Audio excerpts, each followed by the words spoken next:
state situation reminded me so much of the banks pre-crisis. We're in crisis mode. We, the states, are not in pre-crisis at all. A budget crisis in 48 of the 50 United States, the largest ever recorded. We've got a long way to go as a country, there's no question. Have been spending too much money too fast. I think some of these states, if they were a business, there wouldn't even be a Chapter 11. Is it going to get to a point, though, that the states need a bailout? Banking analyst Meredith Whitney estimating a state bailout would cost the country another $1 trillion. The similarities between the states and the banks are extreme.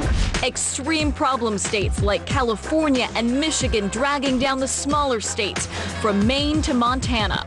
Budget has put us on a roller coaster ride continuously, and people have to hold on for dear life.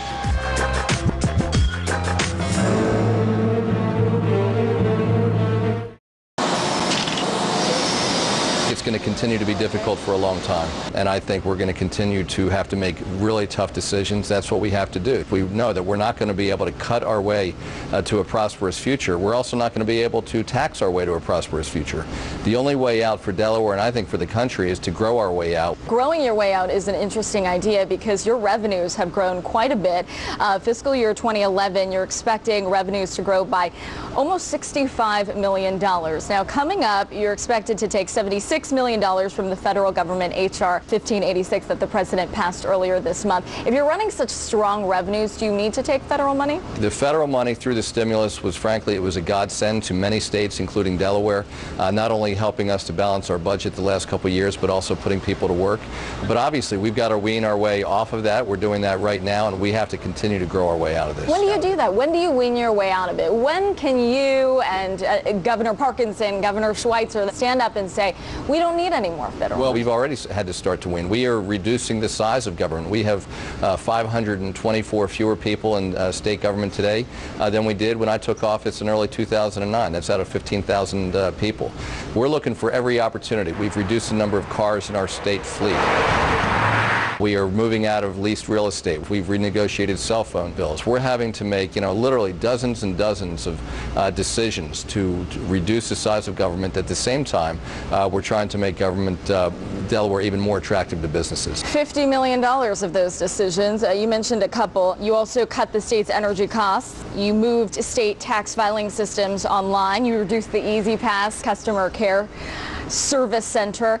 Any of those budget cuts that you regret, or any of those budget cuts that you would pass on to other states and encourage them to make? Well, one of the great things is when governors get together, we do share ideas. There have been any number of really painful proposals, painful decisions, but when you have to balance a budget, these are the kinds of things you've got to do.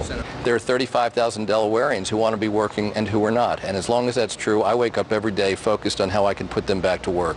And what that really means is we've got to think like business people. We've got to be like a dog with a bone. We are not going to let go until we get these places reopened. And when you think about it, we lost in a period of a year 2 automobile plants and a refinery. Those were the best opportunities in Delaware literally for generations of high school graduates to enter the middle class. But now the refinery is reopening, one of the car plants is reopening, and the other car plant has been purchased by the University of Delaware. They're going to be doing research there and putting people back to work. Were you a dog with a bone when you were over at Nextel, when you were snapping up those small and local carriers? You were there when the company went public. How much of that business acumen have you taken over to your governor role in terms of talking to small businesses and asking them to hire, in terms of talking to bigger businesses on the flip side, the CEO of Valero, and say, hey, don't shut down this refinery, you got to keep these jobs? I think I took 100% of what I learned in the business world. You've got to take risks. If you don't come up with a new distribution channel or a new product, you're going to fall behind. In government, so many of the incentives are not to take any risks at all, because if you fail, it'll be used against you in a campaign or in the newspaper. But you've got to figure out a way to take smart risks in government, because you got to compete. 50% of public corporations, 60% of Fortune 500 companies are incorporated in the state of Delaware.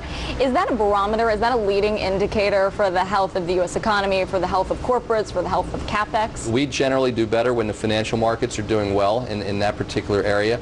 And we've got a long way to go as a country. There's no question. Bite it, baby. That's what we want. Swallow that fly. Okay.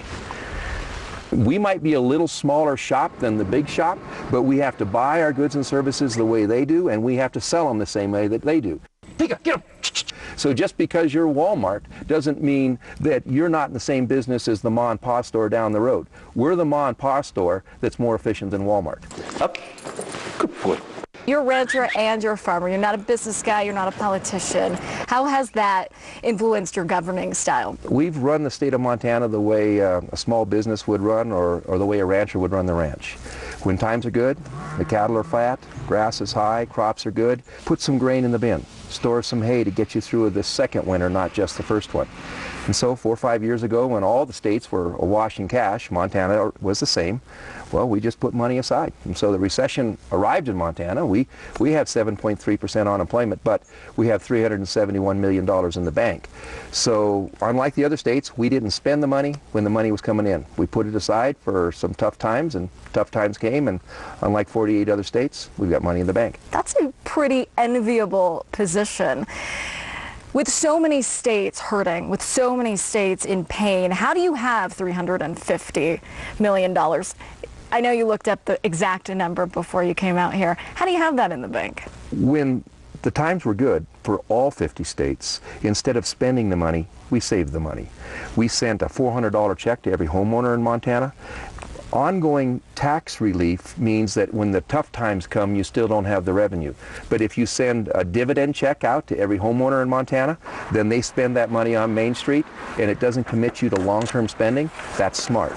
When we had a lot of money coming in, we stopped the bonding. We said, look, we're not going to borrow any money if we're going to build a building, or if we're going to build a bridge, or if we're going to improve a road. We'll pay for it cash on the barrelhead. And then with the rest of the money, we put it in a savings account. Because something I know about Montana and the rest of this country, it's next year country. We are optimists. We always believe that next year is going to be better than this year. But just in case you're wrong, keep some grain in the bin, keep some money in the coffee can. Global investors worry that a lot of states are going to go by the way of Greece. How much wiggle room do some of these states have before that happens? I think some of these states, if they were a business, there wouldn't even be a Chapter 11. The judge would say liquidate. Even when the economy turns around, some of these states are still going to be in trouble, but not Montana. This is war now. We're going to get them. We're going to get them.